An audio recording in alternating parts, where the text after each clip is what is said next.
Welcome back, gamers and gentlemen, to another special gamer culture podcast episode segment thing. My name is Kuma, and today we are going to be talking about the winners of the VGAs, the Video Game Awards. Before we get into that, though, let's talk to the rest of our guests. Joining me, as always, my co-host, Kibbles. How you doing, man? Hello, everyone. It's glad to see you again, Kuma. You left us hanging. It's good to have you back, especially after the last podcast that we had. I know. My cord got all fried. I was telling you guys before. My Ethernet cable apparently fried itself. And that's why the connection was so shit. I shared a picture on Facebook of my upload download speed, and they were in the decimal places. Which is never where you want to be on your upload download speeds. But everything should be going back again. We should be back to our regularly scheduled once an hour drops for 10 seconds for me, which is perfectly normal, as everybody knows. Before we get back into my shit, though, and start this ball rolling, joining us as always, almost always, Falco of ZombieCorps. How you doing, man? It's been a while. Hey, yeah, I'm just, still trying to be normal with this new work schedule, which is, the work's great, but the schedule's kind of a little weird, so I'm just trying to keep up with it, that's all. So Is the pandemic throwing you off, or they no, just the schedule you? pandemic is keeping me employed. Oh, all right. Well, I work at a testing facility. That's where all your pandemic tests go. Oh shit! All right, damn. Alrighty, well, good to know we got some people that I trust in there.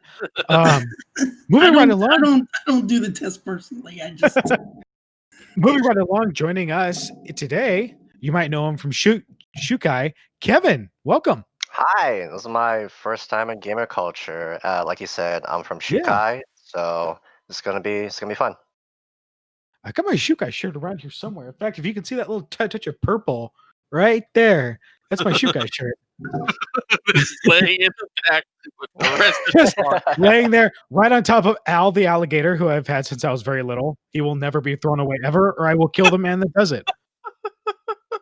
Guys, thank you very much for being here. Like I said, today we're going to be talking about the Game Awards, the VGAs. So those results have been released. The last time we talked about Game Awards was for the Golden Joystick. You'll notice a lot of very similar results on the VGAs. This year was not too much of a shock of who was going to get it.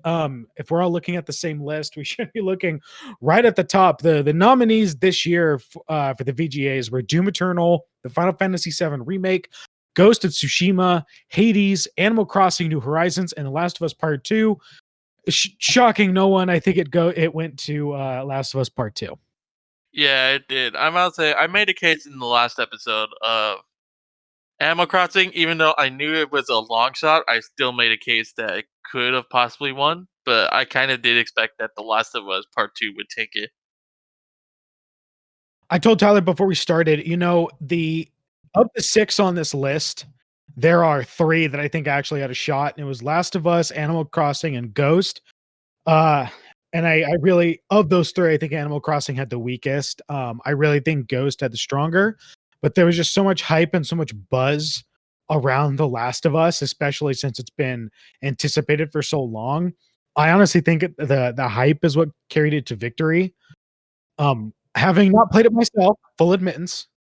So this is part where I would chime in since I played Last of Us Part 2 to the fullest.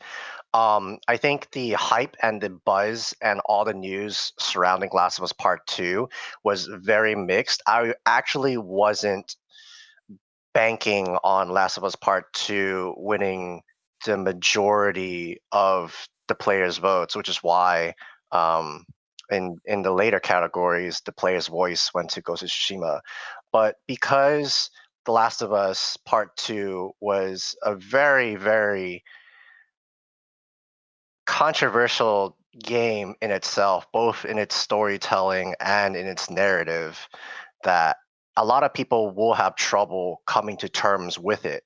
So I wasn't surprised that Last of Us Part 2 was going to win, but I think Ghost of Tsushima would have came a pretty close second. though, for Video Game of the Awards.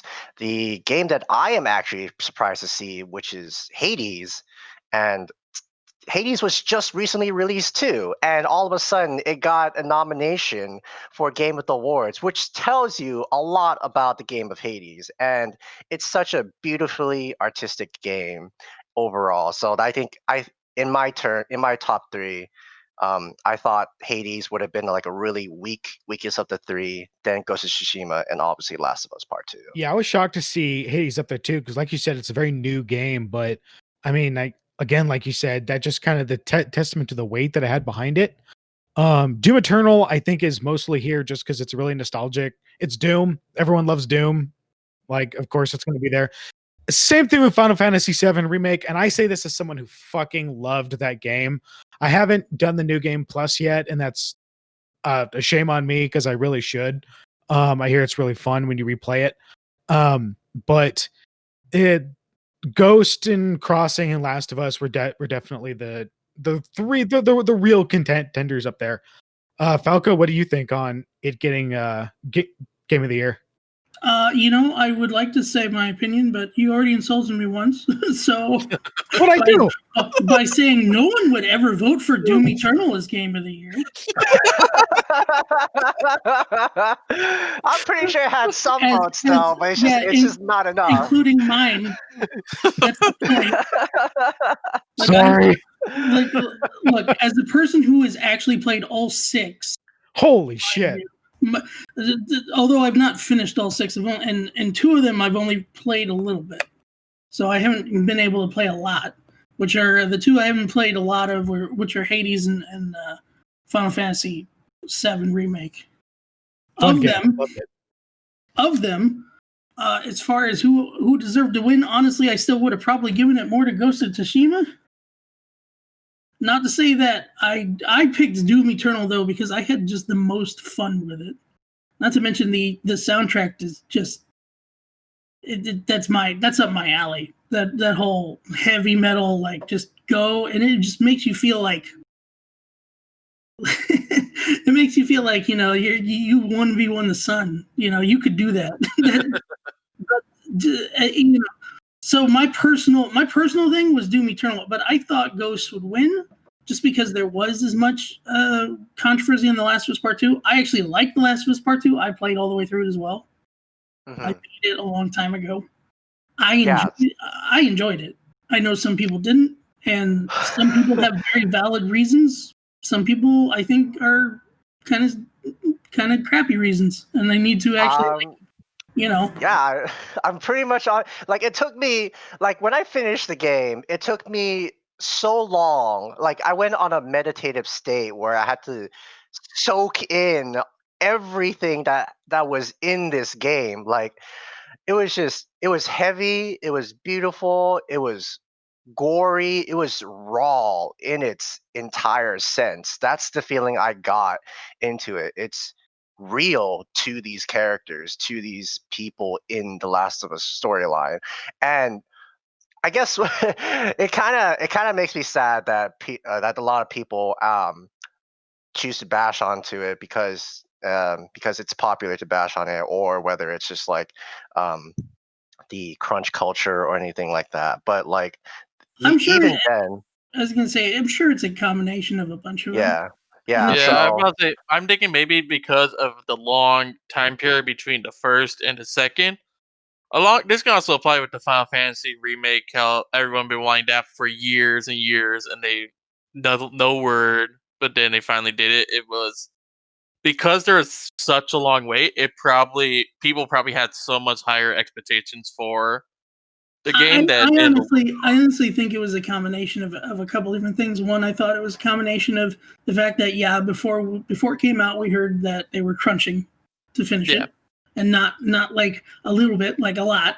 2, never something you want to hear. Yeah, exactly. 2, it is a very and unfortunately that I have to say this in general, because I think it's ridiculous that people get mad at this, but very strong female presence of being the main characters.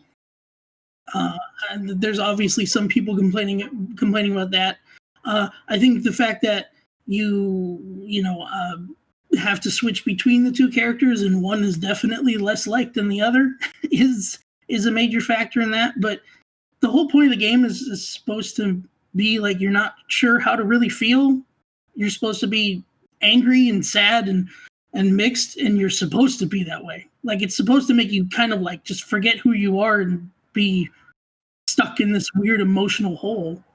And because the way the story is formatted, you always have to live in the moment. There's no time to process anything that's going on because there's just always something happening in the story where it doesn't let you rest. It doesn't let you catch a break, and that's life.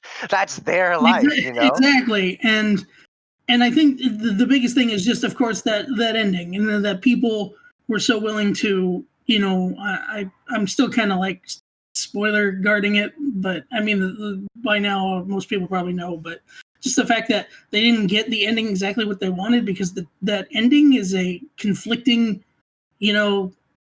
thing, because it doesn't do exactly what you would expect her to do. But you know what? I'm sorry, but The Last of Us Part 1 had the exact same ending as far as I'm concerned. That you did something just as concerning. The only difference is that the ending of Last of Us 1 was more leaning towards what he did do compared to this one, where it's leaning towards one that people didn't want as much. But that's not the point, I just feel like the ending for Last of Us Part 2 just carries a different weight of personal gains versus the gains of the many, the gains of the people around you. There's just different weights onto them, which is something that I thought that was melancholically beautiful about the ending. Like I struggled so much coming to terms with how I feel about this game and what it brought to me in general, and it was tough. I went like I said, I went on a long meditative processing state where I'm just like So, I don't think that it's out of the realm that it won. I think it had enough merits to win. I didn't expect it to win just because I thought there was going to be just enough controversy to keep it out. I thought it was going to still win a couple awards, which it obviously did. Yeah. And I probably and like I said, I would have fingered Ghost of Tsushima, just as what I thought would have won. Well, let me ask you this. So the guys of you who have actually played Last of Us, Ghost of Tsushima had so much, I call it innovation in terms of how you explore the world, its combat, just the details that they add into the world. I mean, the level of depth of research that they did to make this to make it a very accurate time to play. I think the only anachronism I found anyone bring up was the fact that sake didn't exist at the time. That was like for the time period it was in, it was invented like after. But and people still drink sake in the game because you're like, of course, it's samurai, it's Japan, it's sake, right? But my point being, with Ghost, the reason I think it should have gotten it, there was so much new to it. Just the world exploration aspects, the freshness of the combat. And then with Last of Us, did Last of Us feel like it innovated at all? Did it feel like just more of the first game? Like, what do you guys think? I felt that the animation and the feel of a lot of stuff, especially the way they react to the world, is definitely a step up from the original Last of Us. Okay. I feel that there's probably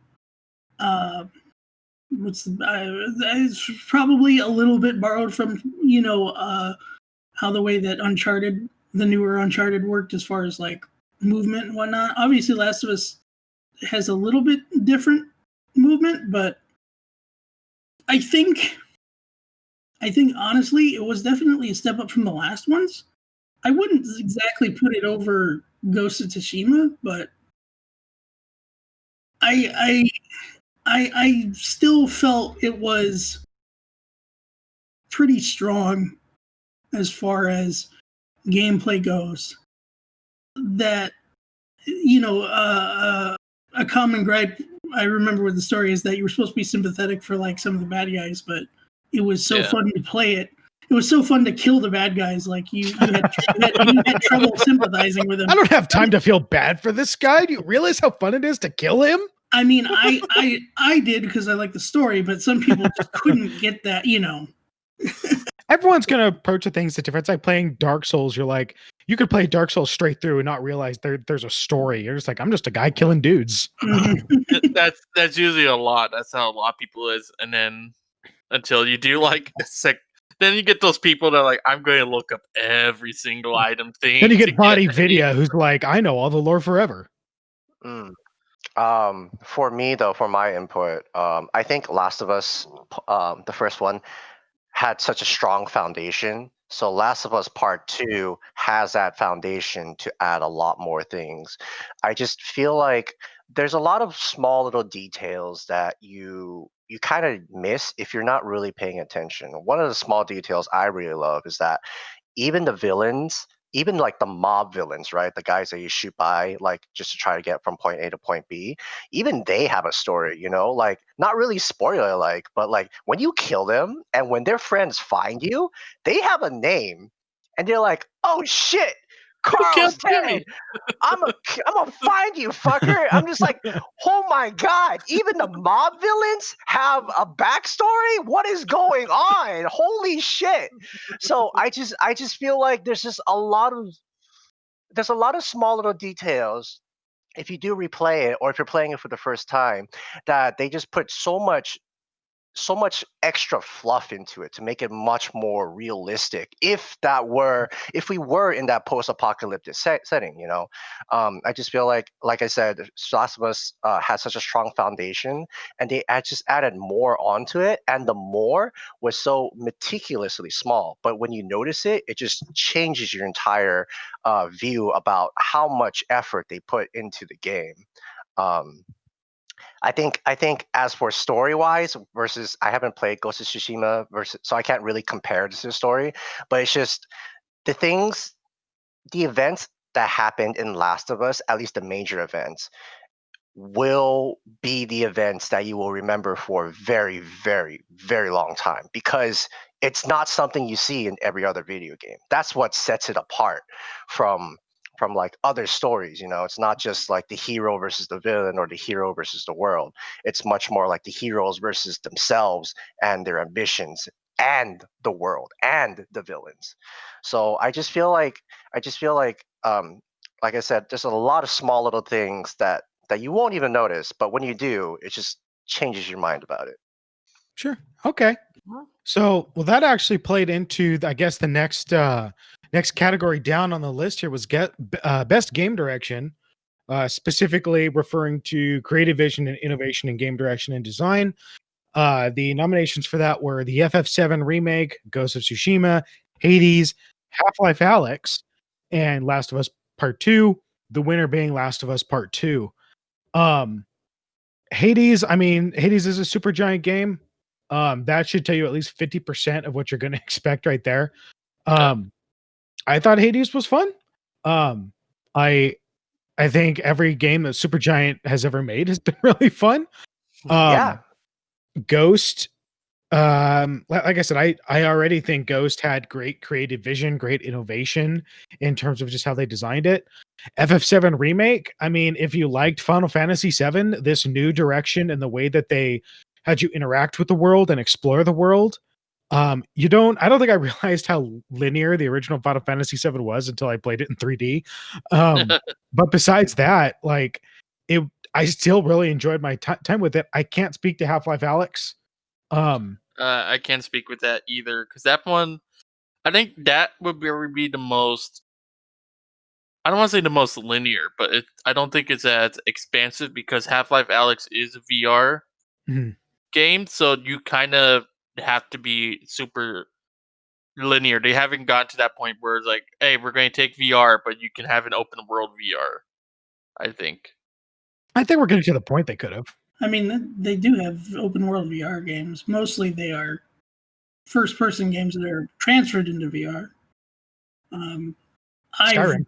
Yeah, Fallout 4.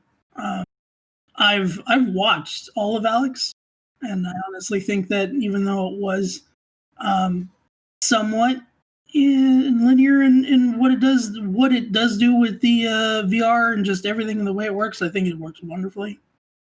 I think it was done very well, and I honestly think it's probably one of the best VR games on the market. Okay. Now I'm pretty sure VR is another category later on down the list. Yeah, I think so. We'll get to that.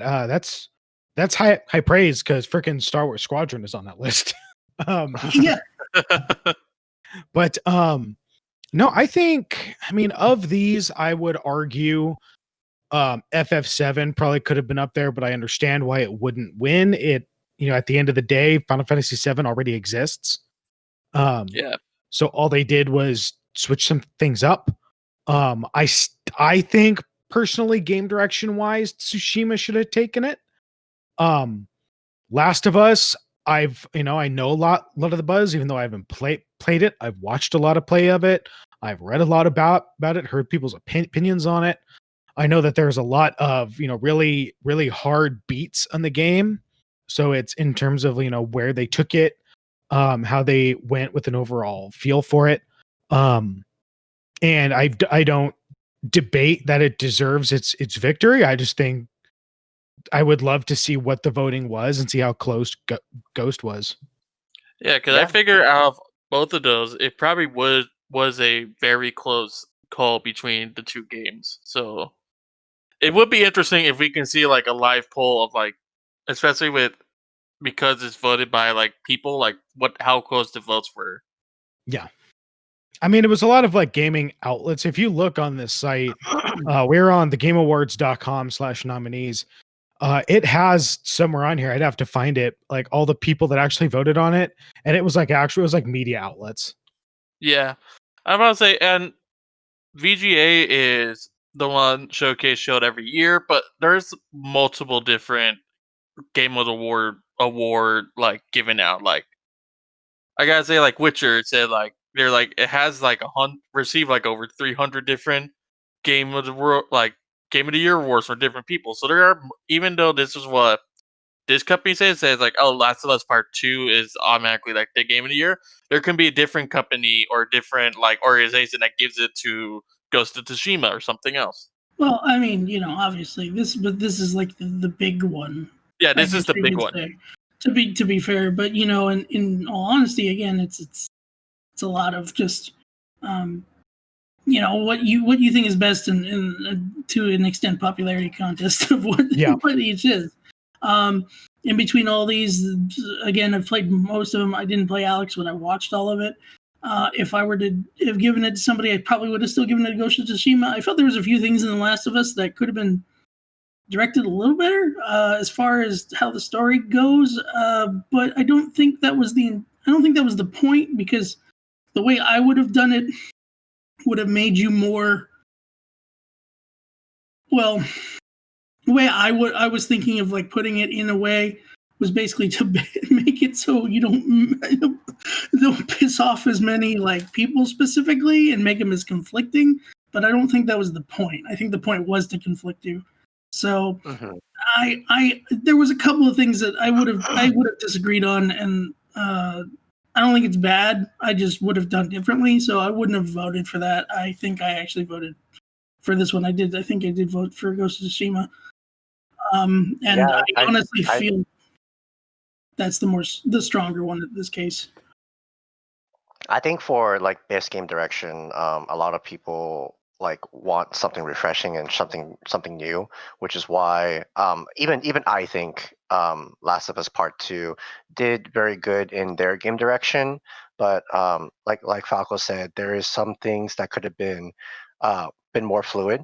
So between Ghost of Tsushima and Hades, again, those are like the top two underdogs as of this moment in most of the categories. Yeah. I just feel like because they're super fresh, they're super crisp, and they're especially clean, that a lot of people want these two to win. And I played Hades. It's definitely new. I love their art direction and everything they put into it. So I thought that Hades might even come to a very skim competition against Ghost of Tsushima because of its artistic style. it was. I mean, super giant games are always fun to look at. Yeah. Moving on, we have best narrative. Again, very similar lineup: FF7, Ghost of Tsushima, Hades, Last of Us, and a game I've never heard of until now was 13 Sentinels: Aegis Rim. I haven't heard that I'm game. so proud of them. Kevin, go Dude, ahead. You have the floor. What the hell is this game? I Yeah. wasn't even expecting this game to even come up here at all because nobody heard about this game. I've never heard of it. I haven't heard of it So either, so I I didn't haven't like played it. It's on my backlog, but like I'm a huge big giant robot fan, and it has giant robots, and you use it in a strategical style. And I'm just like, and of course, it's your typical anime game, and it has high school students with like very complexing like narratives and backstory. I was like, all right, that's fine. It's just a typical anime game, but for it to be in the nominee for best narrative, ah, ah, so good. So he liked it. He liked it. He liked it. If it's giant robots, I will love it. Oh, the fact that it's an anime game that almost nobody heard about, and it's also by the same studio as the what is it? The Dragon's Crown, and which one is the name of the Valkyrie? Valkyria Chronicles? No, not Valkyria Chronicles. I'll get back to you on that, but they're really good. This is a studio that's really good at side-scrolling games with super beautiful and unique art styles into it, while bringing the love for side-scrolling into it. They also made was it Muramasa? Muramasa for Okay. the PS Vita. I know Miramasa. Yeah. Muramasa from the PS Vita. So, it's by that same studio. So it's not it's a studio that's very well known for those kinds of games. And 13 Sentinels is a different genre of game where it's tactical, a little bit of tactical into it. So I don't know. I just find it. I'm just happy it got nominated. That's all. That's all I wanted. So you're happy it's here. Do you agree that narrative wise, like storytelling, narrative development, that it's on this list? Does it hold a candle to the rest of the lineup? They kind of do, because in the previous game, the one with the Valkyrie, these two games are actually really similar, where they have multiple stories going on at the same time, and each character is very vastly different from one another. Each of them have their own motivation, each of them have their own ambitions, and et cetera, et cetera. So obviously, with 13 Sentinels, Aegis Rim, you follow a series of, not a series, but like a collective of high school students, all very vastly different from each other, and they all have their own agenda. You don't know what their agenda is until you play their storyline. So I just think it's impressive to tell multiple stories, all like, it's kind of like a roots of a tree. They all start out different, and they all come merging into one big giant storyline. Did you ever play Octopath Traveler? I have not. That is actually on my list, and I feel Because that reminds me of that. Yeah. So Octopath is more of, you have 8 stories, but as far they don't really connect. It's like you just happen like, as far as I remember, it's like you got 8 characters, so you have 8 different stories going on, but they never really like ever like, none of them all like merge. Yeah, they never merge into one thing. It's just like, they're parallel. They're not perpendicular. yeah, that's all I gotta say. Okay. So, I mean, with the rest of the lineup on here, I mean, it sounds like they definitely deserve their place in the contender. Final Fantasy VII Remake. Anyone who's played it knows, and I'll try not to spoil anything for anyone that hasn't. It's essentially the game you remember, but they decided to throw in a different element. Essentially, fate is getting a little fucky, and it's trying to intervene in a lot of what they're trying to do. But it's basically the same game. So even though it, good on them for making it onto the list, Final Fantasy VII has had its day in the sun. I think we all know the story. Ghost, great story. Hades, good story. Last of Us, I mean, you guys have said that it did really well narrative wise. So here, obviously, I don't know if I said it, but it did win. Last of Us did win best narrative as well. No shock there. I think I've heard so much about its story. There's so many crazy beats. Obviously, there's a major character moment that everyone freaked the fuck out at and reacted in an exceedingly inappropriate way. Internet, how dare you? That's not being a joke. How fucking dare you if you reached out to the voice actors? Go fuck yourself. Oh, Yeah, yeah. that's not very. I don't know, man. Like, it really sucks because that also happened in a voice actress in an anime, a hit anime called Darling in the Franxx, and very similar Oh, I reactions My remember brother that one. watches hap- that. I remember happened that to it one. too. So, That so was coming from the anime side and seeing this happen again, I have no words. I am really sorry for the people who are involved, and I am really ashamed to of those fans. It sucks and it's very inappropriate. It's rude, and you should be ashamed of yourself. Go crawl in a hole and just 100%. not see the sun. Not see the sun. Ugh. Yeah, 1000%. I don't even have words for him. Like, it's ridiculous. They should know. This isn't. they have no say. They show it's- up. They just show up in the Here's- studio and give the lines. That's it. Here's Yeah. what good people do. Here's what those fans were doing. You notice what the circles don't do? Intersect. It's like it's like, at what point in the day do you never separate the voice actors from the character? Like, how I'm do you just convinced those are like, people who, and I don't mean this to be offensive to anyone, but those are obviously people who have some kind of like, it's got to be like a mental health issue, right? Like, not to be I'm rude to anyone, not to belittle. I know that's a huge umbrella, but there's got to be like a separation issue where like you can't separate that issue. Where I'm sure some of them are that way. Not all of them though. I'm sure that some of them just get way into it, but it's like, you need to know like where that line is, and if you're gonna cross it, be ready to face consequences on that. Honestly, you're gonna get people pissed off at you. Depending on what you say, you may get people called on you. Like, it's not okay. if there's one thing I've learned working in retail, it's some people just suck. Yeah. That's an understatement. Okay. So moving on, we have best art direction, and this is once again it's the big contenders with one difference. We have Final Fantasy VII Remake, Ghost of Tsushima, Hades, Last of Us Part 2, and Ori and the Will of the Wisps. Yeah, can I say this?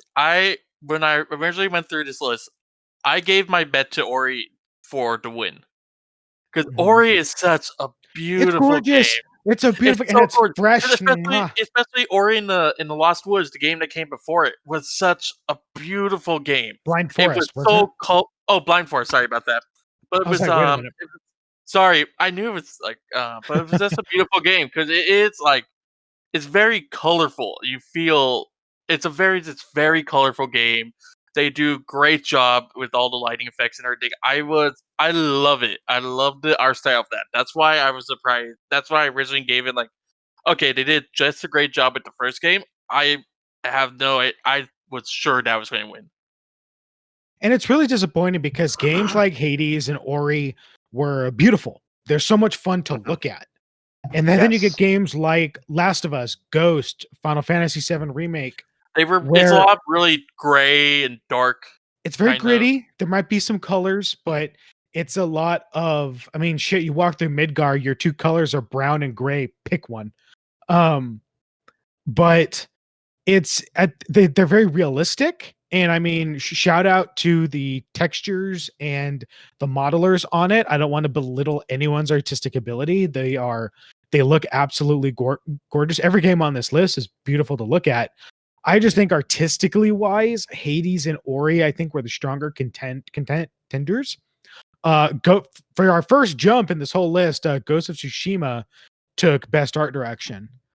Then I have a question for you. So should art direction be separated into different categories then, where it's just like best art designs versus art direction, or how would you try to like separate Man, games like Hades, games like Ori and the Will of the Wisp, How would you separate those two games, which is artistically beautiful by any chance? It's so beautiful to look at them. They're so fun to look at. Versus Last of Us Part 2 and Ghost of Tsushima, which is it's beautiful in their own right and much more realistic. And it's all the same beautiful, but it's just a different sense of beauty in itself. If I was going to separate them, I would say games like Hades and Ori should be judged on just continue to call it art direction versus Ghost of Tsushima, Final Fantasy VII, Last of Us, games like that should be considered either art direction. No, not art direction. Like best modeling maybe. And I don't want to step on anyone's toes and say that modeling isn't, 3D modeling isn't art. It absolutely is. It's an art. It's a skill. It's a technician.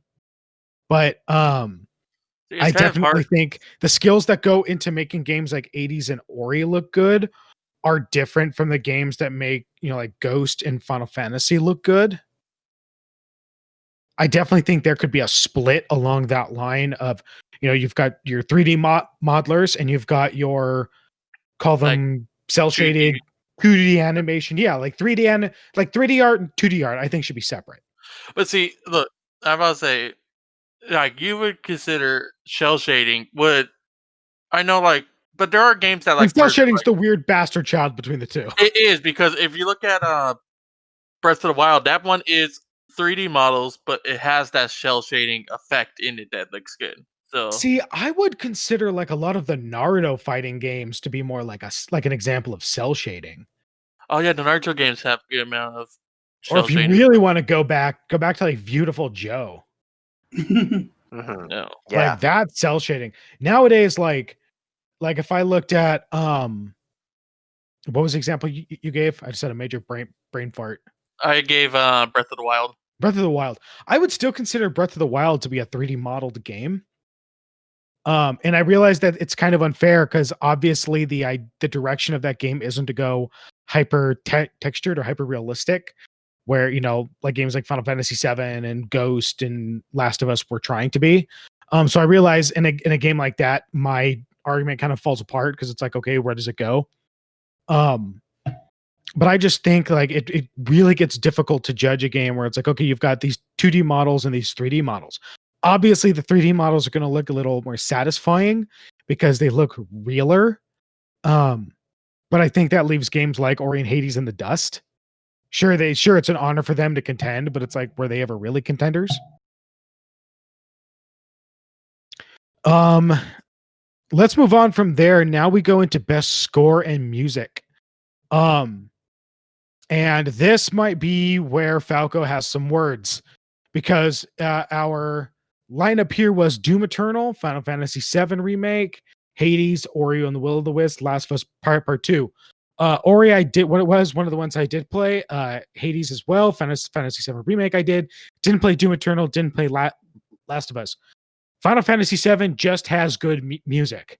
Like it just does. I don't think there's a song in that game that's bad. It definitely has one of the best soundtracks of any Final Fantasy VII game. Don't at me. I'm not discussing it. That being said, Ori was just, it had very nice music. I thought Hades had good music. I've heard some of the songs from Doom and they're all very heavy metal, which rock on. Falco, you actually played the game. How do you feel like throughout? Imagine you're about to go into a work day and you just like outside the store and you see the store swarming and you put on Doom Eternal music and you just know now that somehow you are going to just tear through all of it and just be done. Yeah, it is some of the most hype up music that you can get. Like it's just the sheer amount of amazing music in that game. Like seriously, and it's crazy because some of the game's music isn't even fully like even fully like completed because Mick Gordon didn't even get to completely compose it correctly. The Bethesda's peoples had to do a lot of it because of the way it was all done or whatnot. And even the DLC that came out not that long ago was done by a completely different person because Mick Gordon wasn't doing any of the music, and that music's phenomenal. Like I'm telling you, it's just this. It's such a hype up music. You can feel you'd feel like you'd be able to take one-on-one on Goku and win. Like it's not like seriously, it's that one thing where it's like, so it's Superman's music is what you're telling me. It's like Superman if he was a just a heavy metal dude who could just rip and tear everything. And I know he can, but in such a way. It's just really amazing, and there's a lot of places in Doom Eternal that are that crazy heavy metal like hype everything, and then you go to Urdak, which in Doom is essentially heaven, and it sounds nothing like that. It sounds alien, it sounds different, but it is such a creepy almost feeling because it's not like nice heaven, it's like Kevin corrupted. Yeah, I'm about to say. And it feels just alien in general. That's just an amazing piece. Like all of that. And I'll tell you right now, because I've heard plenty of Final Fantasy VII Remake's soundtrack. I love the music from that too. I just feel that Doom had just so much superb sound, music-wise. Take this opportunity to point out that Final Fantasy VII won this cat category. Yeah, I'm about to say. Are you done? Are you done? Thank you. Yeah, I'm good. Thank you. Yeah, I was going to say. I praise Final Fantasy VII Remake music. I think it was all very, very good. Yeah. It wasn't. No, I get you. Here's Doom my makes you question want to to you kill a then. man, and some days you're like, I feel it. Well, here's my question to you then. With like the diversity of the music in between these games, would that be the difference where it would make Final Fantasy VII be the winner of this category? Because like Hades background music, it's really good, but they're all like really similar in feeling. Same with Last of Us. Last of Us music was very similar in feeling, where it's like somber, a lot of country, slow guitar playing. They're all very similar to each other. So my question to you is that if Doom were to win, would it be the variety of music they would put in these two games? Would that make any difference into like Final Fantasy VII Remake not winning it then?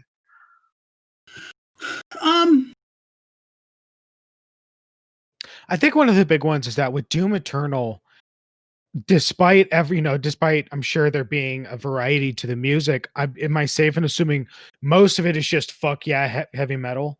Yeah, no, I feel it. For the most part, yes. But like I said, there are places and specific places that where they kind of shake it up. They shake it up a bit, and it's creepy or different. There's even a specific place where the Doomslayer goes back to something that you don't personally know, but it's from his past and his history.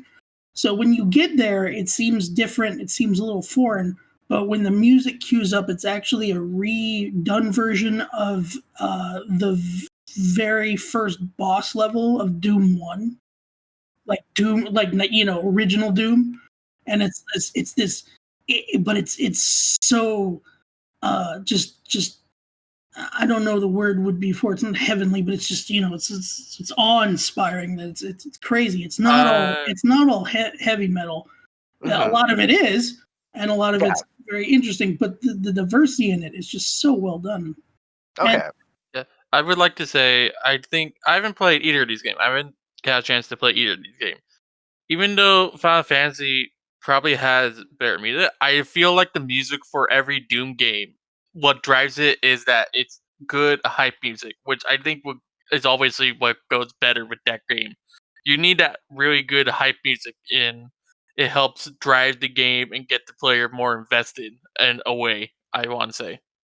I think my main point on it is that the music in Doom, although most of it, like I said, is heavy metal, even during the heavy metal parts, it does change a lot. In between, like each level has its own kind of overall, and encounters and whatnot have their own things, especially with bosses and whatnot.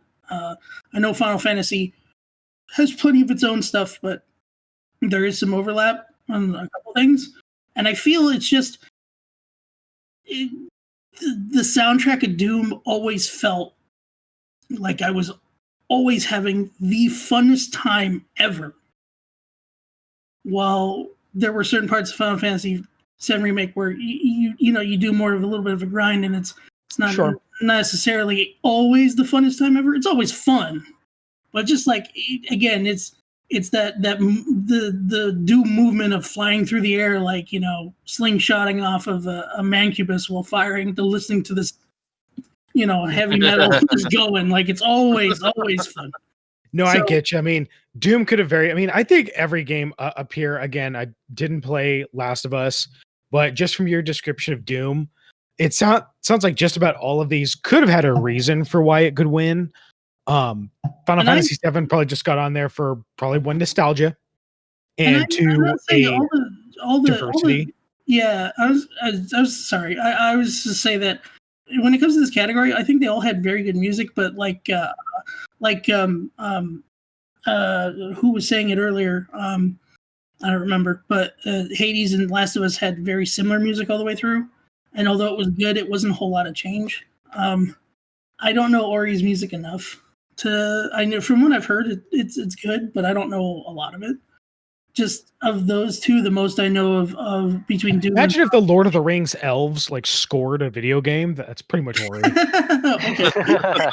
All right. So it would, again, like I was saying, it would be very similar in nature. So I think because in Crunchyroll Awards, there was an anime called Carol and Tuesday. The reason why that won the music awards is because it's vast diversity of music. Like the anime itself is about music, right? It's about making music. It's about following these two artists making their own independent label and in Mars or whatever. So I think score, there really needs to be a lot of diversity and a lot of melancholic sounding, calming, and very hype music. There needs to be a lot of diversity in order to make it a good score. Like Falco, like you said, I agree with you that a lot of Doom songs are very good. They're very hype you up. They're very active. They keep you in the zone. And I don't disagree with that. It's just, and you did provide some diversity into its music, but if that's the only diversity into the music, then it's just it might not be enough for it to win the best score or best music into the category. I mean, it's arguably so, and I'm willing to understand that point. None of these guys had bad music. They didn't. I just felt that as far as what was the best and what was the funnest and what was the greatest to listen to, the fact that I still listen to it even when I'm not playing the game is kind of telling. Yeah. Let's move just a little quicker. We've already been at an hour, and I just scrolled down the page. We're only a fourth of the way down the page. Yeah, I'm about to say. There's a lot of little awards that kind of get on with it. Yes, get on with it. So moving along, our next category was Best Audio Design. On that list, we had Doom Eternal, Half-Life Alyx, Ghost, Resident Evil 3, Last of Us Part 2, with Last of Us also taking this category. As far as audio design, you're just talking about in-game audio and sound design. So what do you guys think from the game that you've played? It's I think my favorite part about close combat in Last of Us is the sounds that they make with any weapon that you pick up. They all sound very unique, and it's honestly as gory as it is, it's fun, to just run up to them and smack them with a crowbar. But it's not that little crowbar, it's not like a little thing. It's like a thud and a splash and a crack. Everything. I hate it more.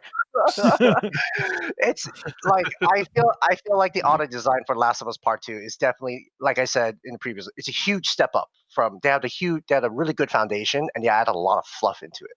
I think the mob villains, the mob bad guys having their own little backstory, I think that also contributes into audio design. So Okay. Falco? I have to agree. I think of all the awards, I think this was the most deserving of The Last of Us. Okay. I think The Last of Us is the most deserving in this category. I will say that I did not vote for The Last of Us, but that's because I felt sad. The Resident Evil 3 didn't have many awards. The Resident Evil 3 didn't have many awards, and obviously it was because a lot of people found it short and they didn't like some of the changes in the story and whatnot. I really loved it still, and I still thought it was well enough for audio design, so I ended up voting for that.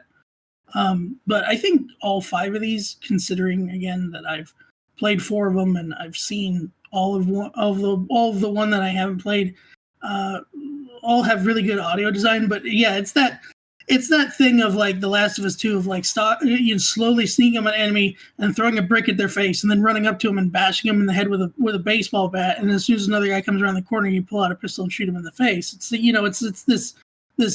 this chain of sounds that all sound different and are all done very, very well. It's so surprisingly well done, more so than any of the games they had done already as far as Naughty Dog goes, that it was very impressive, very nice to hear. Jeff, any comments? I unfortunately do not have any comments because again, I haven't got a chance to play any of these games on here, so I don't really have much to say about either. Yeah. No problem. That's why I've been quiet. I haven't played any of these games, so there's not much I can contribute. No worries. We'll move on. Next category is Best Performance. Nominations were Ashley Johnson as Ellie from Last of Us 2, Laura Bailey as Abby, also from Last of Us 2. I think 2 from the same game is cheating, but whatever. Daisuke Tsuji as Jin Sakai from Ghost of Tsushima, Logan Cunningham as Hades from Hades, and Najee Jeter as Miles Morales from Marvel Spider-Man Miles Morales. I have one thing I had to say on this is when I was going over this. Miles Morales, I did not expect to see any Spider-Man on this list because I felt that game came out kind of too late in a year, came really close to the war. So did Hades, and it's everywhere. Yeah. Well, Hades came out in October. That exciting. Miles Morales came out in like what, November or so it came out later. To be fair, when you're talking about a lot of the news outlets are the ones that are voting on this, they got these games a lot sooner than we did, so they had a little more time with it. Yeah, but I'm gonna say it's kind of like what can I say? In that argument, I was going to say if people got the game earlier, then something like when Super Smash Brothers Ultimate came out a few years ago, it came out on the day, so therefore there could have been a chance that game could have been. Again, I just felt it was too late in a year that it wouldn't get nominated and it would just be pushed back to the next, like the 2021 awards, in my opinion.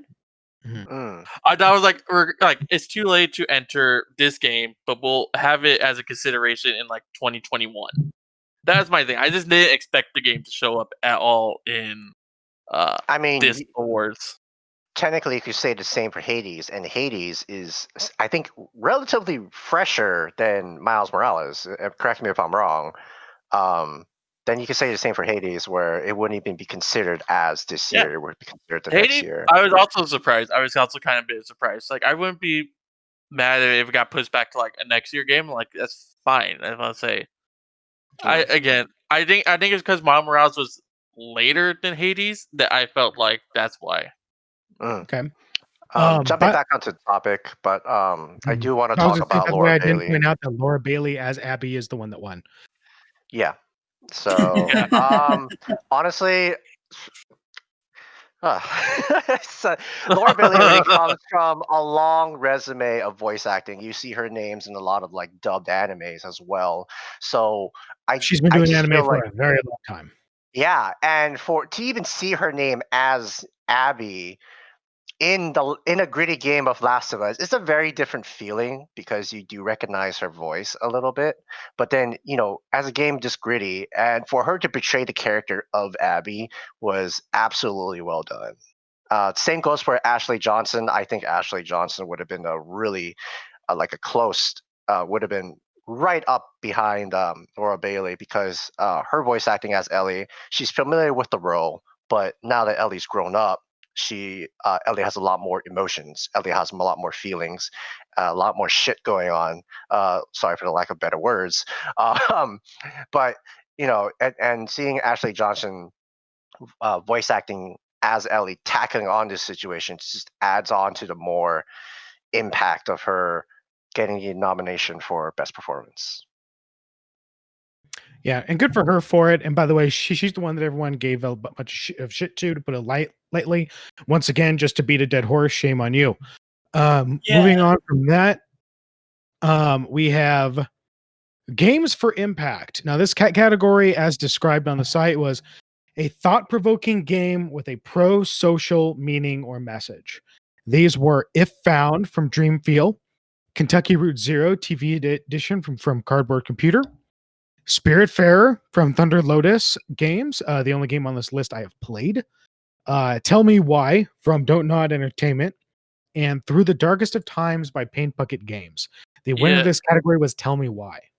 I have not played any of these games. The only one I'm very aware of is Spiritfarer because I think that was one of the few games I saw that actually excited me. I just haven't gotten around to buying it and playing it, but I like the concept behind it of it being you're basically like a shepherd to a bunch of like dead spirits. You're a and you shepherd of souls. Yeah, you're a shepherd and you basically help these spirits like prepare themselves to move on to the next life.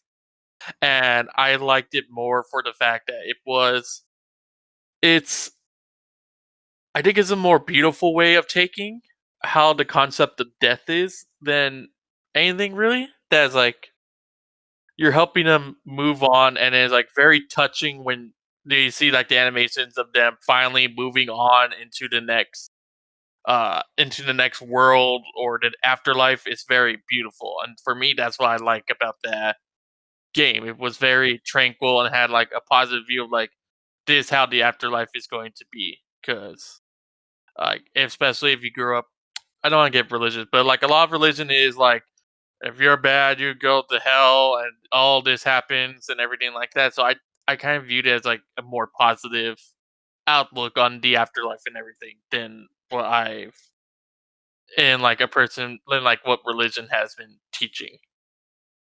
Has any of you Yeah. have any of these games been touched by you guys? Have you guys touched these games whatsoever, or? I've only I've played played one. Spiritfarer, that's it. I've only played Okay. one of them. I played Through the Darkest of Times.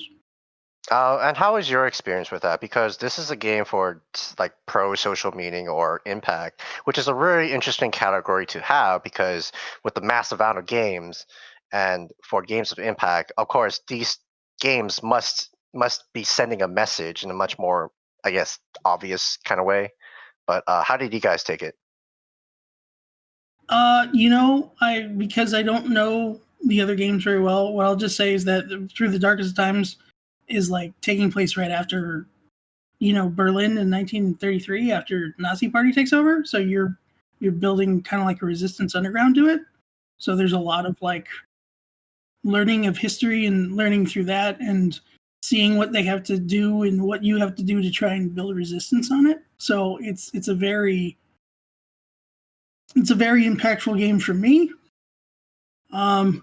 Considering me being Italian, German, Japanese, and almost every single one of part of those in my family were all not on the not of the happy kind when those people took over. So and went to war on that note, and like my Italian ancestors took off. They didn't want to stay. They didn't stay at all. They were gone as soon as certain dictators were put in place. So it's just I like putting myself in that mind and time frame, and it was very just impactful of how to do that, especially because you're building resistance that's going to lead against this major military machine that's going to be much worse in how many years, and you're going to have to be more sneaky, more quiet, more whatnot. So it's very kind of just thought provoking, and again, like it's just it kind of touches on you in interesting ways. So it was very good for what I played. Yeah, I think that's the point of the game, or for this category at least. How about you? So Spiritfarer was it's not the game that you think it's going to be when you first sit down. You don't realize how hard it's going to pull at your heartstrings, because it bills itself as essentially a management game. You're a ferryman for the dead, and you have to build a boat and keep these spirits comfortable as you carry them from the point of their death to the afterlife. What they don't tell you is that while you're doing this and you're trying to keep these characters comfortable, you're learning about them. You're learning about you're building a bond with them, slowly learning everybody's stories. And then when you get to the end, these characters that it's been your job to take care of, you then have to say goodbye, because that's the whole point, is you have to let them go and they go off to the afterlife.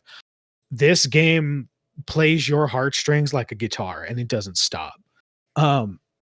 Not in a bad way. It's a great game to play, but there's definitely times where you're like, fuck, man, I just wanted to play a game after work. Like, I didn't want to.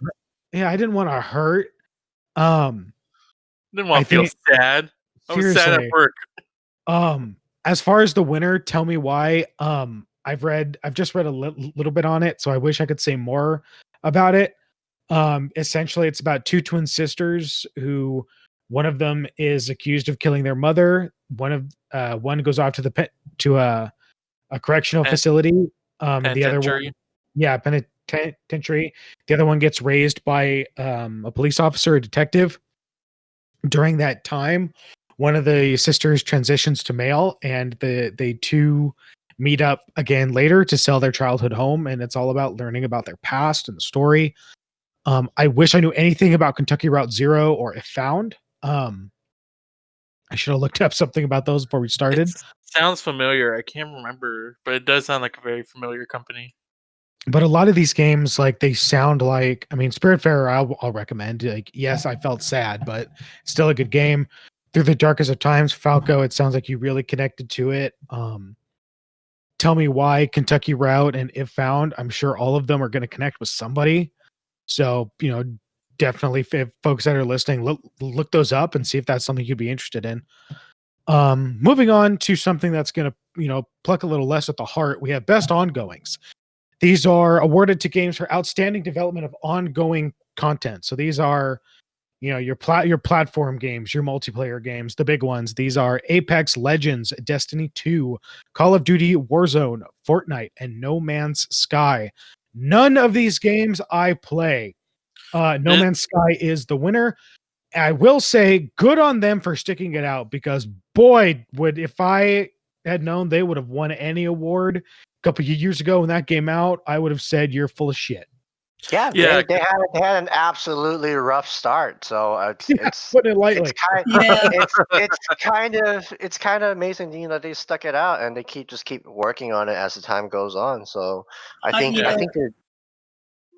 think where they are now versus where they are before is definitely a big improvement, which is obvious. I think it's well deserved for best ongoing. Yeah, I agree. I've been playing that game since it started, and I know exactly how bad it used to be.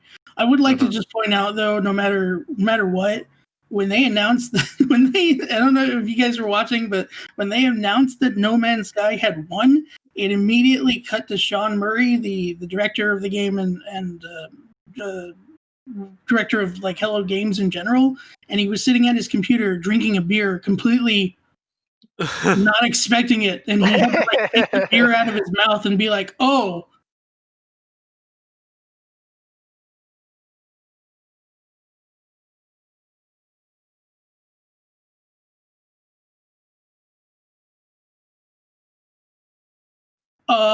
Thank you.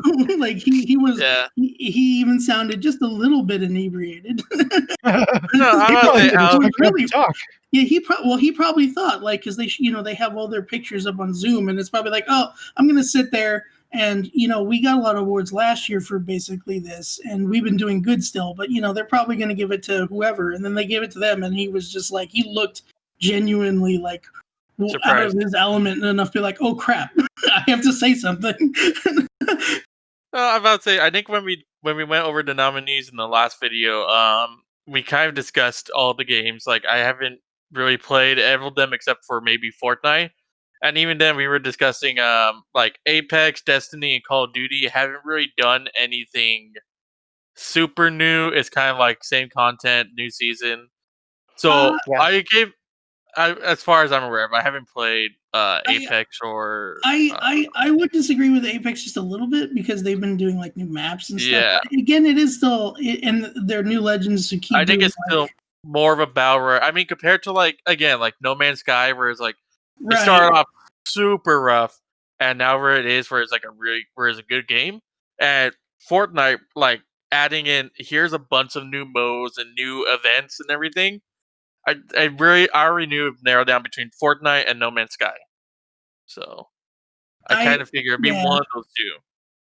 I think No Man's Sky still should win. And I do think as far as like innovation goes, it's probably the highest up. I do know that Apex Legends and Fortnite have done a lot of different new things, but it's still kind of in their realm, While No Man's Sky seems to be adding more crazy things all the time. I mean, it just added. Like we weren't expecting that one big update a couple of months ago where they added the big, sandworms and all kinds of stuff like that. So, and it's just again, it's just amazing to see how far they've really, really come from where it started. Yeah. Yeah. So moving on, just try to keep things moving quicker. I know some of us have places that they need to be a little later. So Next you want up, to kind of speed run through a few more of these before we call we're gonna it? speed run these. I'm mostly going to I'll just read out the winners of once we get to like the esports stuff because I don't think most of us are gonna have much to discuss on that. We can discuss a couple of these still, but we'll start to speed it up a bit. Next one is best indie. Nominations were Carrion, Fall Guys, Ultimate Knockout, Hades, Spelunky 2, and Spiritfarer. Hades took this one. I think that's pretty fair. Well deserved. Yeah, I think that's same. Such a strong beginning. Well deserved. Mm-hmm. Next one after that was best mobile game. This listing off of this was Among Us, Call of Duty Mobile, Genshin Impact, Legends of Runeterra, Pokemon Cafe Mix, the winner being Among Us. I'm not shocked, although I definitely think Genshin Impact would, not a game I played, but I know everyone in their motherfucking plays it right now. So definitely a contender, but Among Us, I mean, come on, Among Us. Among Us is much more accessible to non-anime fans as well, which is it makes sense. They're cute. It's easy. It's a more like mainstream visually pleasing. It's visually pleasing more so than hot anime guys and girls. I honestly forget that Among Us is also a mobile game because I've only ever played it I've played it a lot on my computer. I automatically forgot that it was mobile. I was gonna say, like, I agree with them Among Us winning in mobile game, although I still think it plays much better on the computer than it does on the mobile. Yeah, agreed. Again, accessibility. That's what it's all about. Next one is best community support. Specifically, this is recognizing a game for outstanding community support, transparency and responsiveness, inclusive social media, and game updates. We have Apex Legends, Destiny 2, Fall Guys, Fortnite, No Man's Sky, and Valorant. Fall Guys took this one, and I would probably have to agree. They've been very receptive to social media presence. Oh yeah, they're good with keeping their community happy, even though the community itself, I've heard, is kind of toxic. The community itself is kind of, it's kind of toxic, which is my only thing. But it's not like like it's not the creator saying like, "Hey, make this super toxic." It's just how the fans turned out. Well, again, But it's how a lot of these like really fast up and coming indie games are nowadays. They get really popular, and then they're a lot of fan bases turn toxic after a while. I'd have to agree. I felt their community support is amazing. I mean, they even decided to add just this giant big hammer that appears in random stages called Big Yeetus that can see you all the way to the end just because somebody said that they should. So it's. I think they definitely are top in this category. Yeah. Next one, we have Best VR or AR. We have Dreams by Media Molecule, Half-Life Alyx by Valve, Marvel's Iron Man VR by Camouflage, Star Wars Squadrons by Motive Studios, and Walking Dead Saints and Sinners by Skydance Interactive. I would say Squadrons is a real strong contender on there, but Half-Life is Half-Life. What are you going to do? Yeah, I was about to say Squadrons. Yeah. I was about to say Squadrons is a really strong contender, but I think one reason why I didn't win it is because it was interactive, like Best VR. I think a lot of it is how well you get immersed, and I've seen It's also not primarily VR. Yeah. Squadrons. But I think it's a lot more. You have to do a lot more work with Squadrons to feel super immersed. Like our friend had to go all the way out and try to hunt down a flight control stick so he can plug it into his computer, and that took a hassle. And even then, I think he still has issues with that thing from time to time. I think that's much more of an optional, more of a again. It Squadrons isn't, but that's how I've heard a lot of people have the play it. option to not go fully immersive, but the fact that it's fully it has the option to not go fully immersive is probably what made it not win Best VR. Yeah, I as a person who's at least dipped a toe in all these, I've played or at least watched them all because, like I said with Alex, I think Dreams is a great game, but I don't necessarily think it's the best VR game. I think Squadrons is amazing, VR and not. I was really surprised at how well Iron Man and The Walking Dead were too. They actually turned out very well, surprisingly. I was a little worried considering how some Walking Dead games go, and same thing with Marvel games. But I do think with what I saw, as much as I did in Alex, I think it still deserved the win. But if it hadn't, I would have definitely probably given it to Squadrons. Next category, we have innovation and accessibility. To understand this one, this is essentially the category of games that open themselves up to a wider audience. So we have Assassin's Creed Valhalla, Grounded, Hyperdot, Last of Us Part 2, and Watch Dogs Legion, with Last of Us Part 2 being the winner in the category. Considering this category is basically the, hey, let's try and get more people to play our game category. I think this category is catered towards more people who have difficulty, like difficulty accessing the game or listening to the game or even watching the game. So I feel like I haven't really touched onto the features of Last of Us Part 2, but I did hear about the options that you could make it easier for people with disabilities and difficulties playing video games for it. And those options are available. The fact that they openly say that, like, I think it was the beginning of the game or beginning of like the interview or whatever. It's like, hey, you could play this if you have trouble doing blah blah and blah. So I think that's a really nice touch for getting more people to play the game.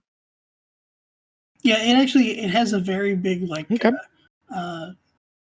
different spectrum of colors you can change things in, specifics as far as like colorblind things, indications for sounds, or if you're hard at seeing things, stuff like that. It's actually very, very accessible to anyone impaired with those types of either disabilities or just afflictions or whatever. And I think I haven't tested a lot of these other ones to see exactly how well they do, but it was the amount of how much that they did for The Last of Us Part 2 in that I was impressed with. So I think it was well deserving of it. All right. For these next couple of categories, these are genre categories. I'm gonna just try and speed through these so we can get on to a couple of others. So the first one up is Best Action Game. We have Doom Eternal, Hades, Half-Life Alyx, Neo 2, Streets of Rage 4. Winner of this category was Hades. Next one is Best Action Adventure. These were Assassin's Creed Valhalla, Ghost of Tsushima, Marvel Spider-Man Miles Morales, Ori and the Will of the Wisps, Star Wars Jedi Fallen Order, and Last of Us Part 2. Last of Us is the one that took it here. Best RPG.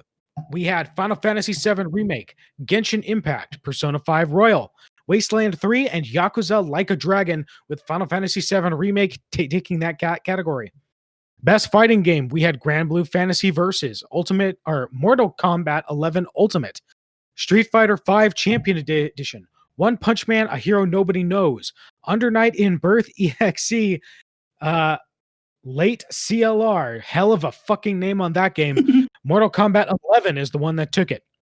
Best Family Game, we had Animal Crossing, Crash Bandicoot 4, Fall Guys, Mario Kart Live, Minecraft Dungeons, and Paper Mario the Origami King, with Animal Crossing New Horizons being the one to take it. No shock there. Best Sim and Strategy Game, we had Crusader Kings 3, Desperados 3, Gears Tactics, Microsoft Flight Simulator, and XCOM Chimera Squad. Microsoft Flight Simulator took that category. Not shocked, really popular one. Best Sports and Racing, we had Dirt 5, F1 2020, FIFA 21, NBA 2K21, fuck you. Tony Hawk's Pro Skater 1 and 2, with Tony Hawk's Pro Skater 1 and 2 taking the game. That was pure nostalgia, I'm guessing. Best multiplayer game. Oh, fuck yeah, it was. Best multiplayer game. We had Animal Crossing, Among Us, Call of Duty Warzone, Fall Guys, and Valorant. Among Us taking the cake. Also not shocked. Final one of the quick run here. Content Creator of the Year. We had Alana Pierce, Jayanne Lopez, Nick Merckx, Tim the Tapman, and Valkyrie. Is that how you say her name? I hope so, because she's the one who won. My vote went to Alana Pierce, but that's because I'm a big fan of Funhouse. Which isn't fair, because she's done a lot before Funhouse and has now moved on to something else. Now we get to one I do want to have a discussion about. We have Best Debut Game. We have Carrion from Phobia Studio, Mortal Shell from Cold Symmetry, Raji and Ancient Epic from Nodding Heads Games, Roki from Polygon Treehouse, and Phasmophobia from Kinetic Games, with Phasmophobia being the one that take it. I don't know much about the others. Mortal Shell, I know, is kind of like Dark Souls for people who were tired of waiting for the Demon Souls remake, but Phasmophobia, I mean, come on, right? That's a really fun game. Yeah, that was a fun one. It's a hot game right now, so It's a lot of people are talking about it. It's very fun. I think it's still a little rough in certain places, but I think. But yeah, it's the first game from Kinetic Games, so the fact that the very first game got so many people to play it, I think that's just an accomplishment in itself. You know? Yeah, definitely. It's a game that you can play with friends, and yeah. I think it also just came out around the right time. It came out around Halloween, so what better way to spend Halloween than a game where you hunt ghosts? It's perfect timing in there. No, it was great. So, go ahead. No, and it's the right conditions. Everyone's stuck at home. Like you said, it came out around Halloween. I think a little earlier, but Kinetic has been doing really, really well on, considering this is their first game. You've got the following that this game has gotten, the content and support that they've been pushing out for it. The fact that they're still working on it. They did a nice little Halloween thing where I think it was like around Halloween. If you joined on, it was like the sky was like blood red. It was like you got these nice creepy shadows. You got like pumpkins everywhere. I love shit like that. I love when a studio, especially you typically see it with indie studios, because that's where a lot of the love still is, I think. But whenever you see the support like that, and I wish I could speak to some of the other games. Like I know Mortal Shell, people like it. Like I said, it's kind of like Dark Souls. If you're sick for waiting for more Dark Souls, it's there to kind of fill that gap. I don't know anything about Raji or Roki or Carrion, so I can't say anything on them. but Phasmophobia, like Kinetic Studios, you guys are kicking out of the park, so keep it going. Next up are a couple of the it's the esports categories. So like I said, we're going to kind of speed through these.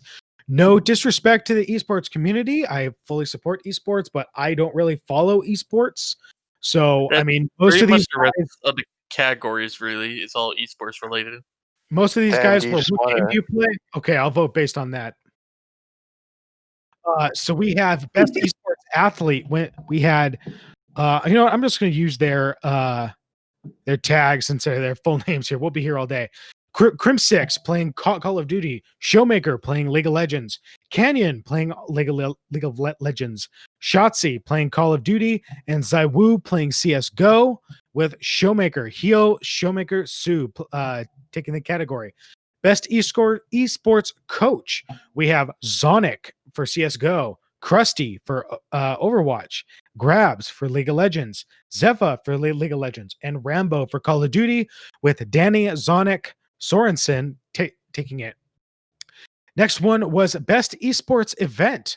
We have the Premier Spring Final for CS:GO, Call of Duty League Championship 2020 for Call of Duty, IEM Katowice 2020 for CS:GO, League of Legends World Championship 2020 League of Legends, and Overwatch League Grand Finals 2020 for Overwatch, with the League of Legends World Championship 2020 taking the category. Best esports game. We had Call of Duty Modern Warfare, CS:GO, Fortnite, League of Legends, and Valorant. League of Legends taking the category. Best esports host. We had Golden Boy, Machine. I think she pronounces it S jokes or S jokes, not sure. Dash, Shiver, with God, this lady's name. I'm going to butcher the fuck out of this. Ifye Sioux Deportere. God, I'm so sorry. I hope we don't get comments in the bottom of this of like they're not pronouncing the name correctly.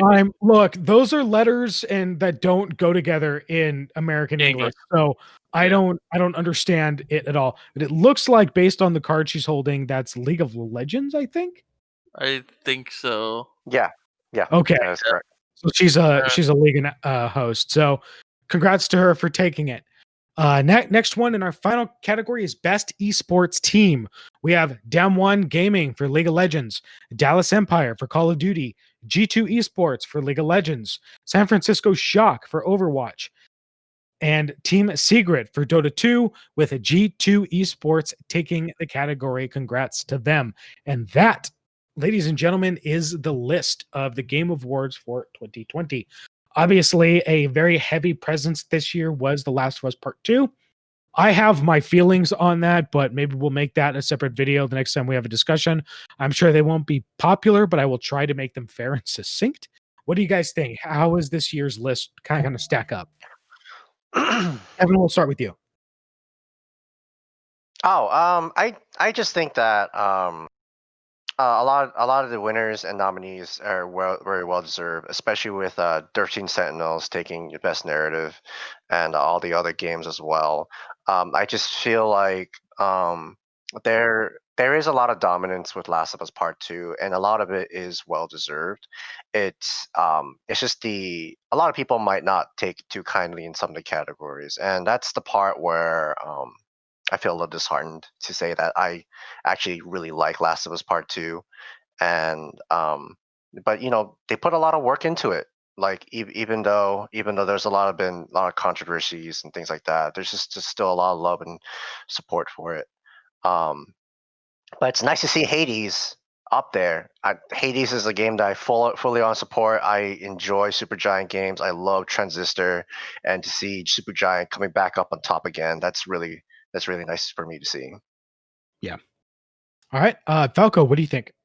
I agree with a lot of what he said. I do feel that there was a couple of those categories that I feel really could have gone either way through Ghost of Tsushima or The Last of Us Part 2.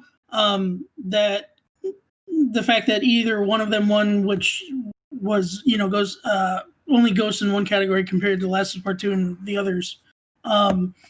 that it was still good, and I still feel all the nominees were well deserving of it. And I think for the most part, it was still a good show, good awards, good winners, but it wasn't anything way over surprising or as amazingly, jump out of your seat happy, because you kind of figured it was going to happen. There's no real dark horse in here. Yeah. It didn't hit like last year when Sekiro won, Game of the Year. That was I felt was actually a really cool moment. This year it was more of, well, okay, I figured, and it's good, but it just wasn't as crazy exciting. Yeah. I agree with everyone else. I thought it was a pretty good show.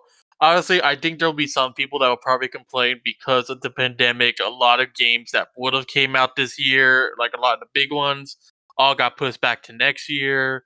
So people said it probably would have been better if we didn't have this. But with what we have, what we got, even though with lack of super big title games, it was still a pretty strong list of contenders. Like every game on there has their merits for why they could have won.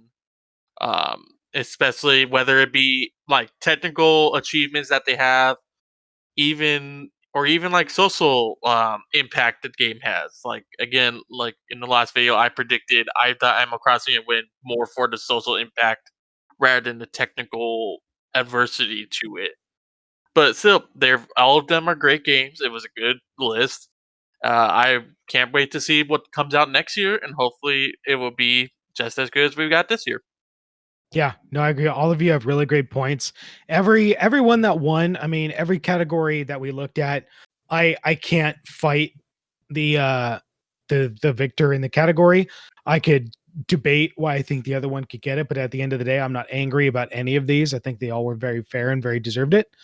But that's going to be the end of the list. So that's going to be the end of the video. So thank you everyone very much for listening today. I really appreciate all of you guys being here and making it out to be able to be a part of this discussion at the end of the year. To you, the audience, thank you very much for watching today. And don't forget, you can find gamer culture content at gamerculture.com or right here at the Grand Geek Gathering.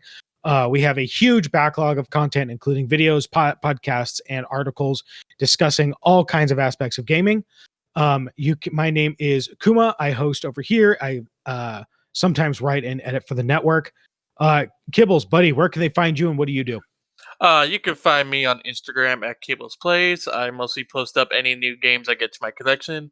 And I will be getting back onto Twitch once I figure out my frame rate issues and all that good stuff. But if you want, you can follow me on Twitch at Kibbles Plays. And I will be trying to stream on Monday, Wednesday, and Friday mornings. Good deal. Falco, who are you? Where can they find you? I'm Falco. I'm Captain Falco on both the ZombieCorps and on my own Twitch. You can find me at twitch.tv/CaptainFalcoZC, and you can find me on YouTube as ZombieCorps. Same thing with Facebook, ZombieCorps, Corps like the Marine Corps, and Instagram as well. We also have a Discord. And you can come catch me stream. At the moment, schedule's kind of in flux because of the new job, but I'm at least still streaming pretty much every Sunday and Monday at least. All right. And Kevin, what about you? Who are you? Where can they find you? What do you do? This is Kevin, your host from ShuKai. You can find our ShuKai show on the Grand Geek Gathering Network.